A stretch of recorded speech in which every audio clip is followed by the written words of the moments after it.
That is welcome news for air travelers, and it points to a temporary but significant easing of the crisis that has plagued the U.S. air system recently. The key context for this news is the ongoing U.S. government shutdown, which has caused severe strain on the Federal Aviation Administration, FAA, and its essential personnel. Here is a summary of the situation leading up to this point and what the reduction in cancellations means. The crisis and the improvement. The cause of absences.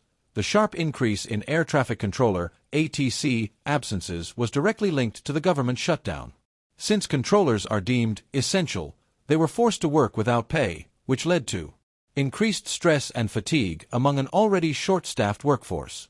Controllers calling in sick to cope with stress or to take on second jobs, like driving for Uber, to pay bills. The FAA's action, due to the staffing shortages and concerns over safety, including increased reports of near misses and runway incursions, the FAA was forced to take proactive measures.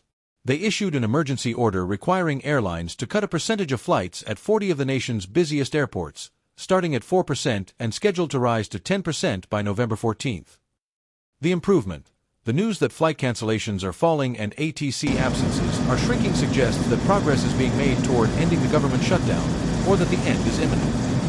Transportation Secretary Sean Duffy noted earlier this week that the number of air traffic control staffing issues had sharply improved, dropping from dozens of issues to just a handful. He attributed this to controllers returning to work after news broke of an impending shutdown agreement.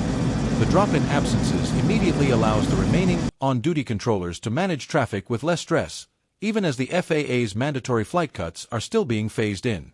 What happens next? While the immediate drop in cancellations is positive, the system is not immediately back to normal. Mandated cuts remain. The FAA's order to cut flight schedules, which was set to reach 10% by the end of the week, is still in effect and will not be lifted until the FAA is confident that safety metrics and staffing levels have fully stabilized. The staffing shortage, the underlying issue of a chronic long-term shortage of certified air traffic controllers, the FAA is thousands short of its target, will remain even after the shutdown ends and everyone is paid. This will continue to place stress on the system.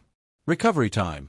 Airlines will still need time to get their operations back on track, as the cancellations over the past week have left many planes and crew members in the wrong locations. In short, the immediate emergency seems to be easing due to the likely end of the government shutdown, but the long-term struggle to fully staff the nation's air traffic control centers continues.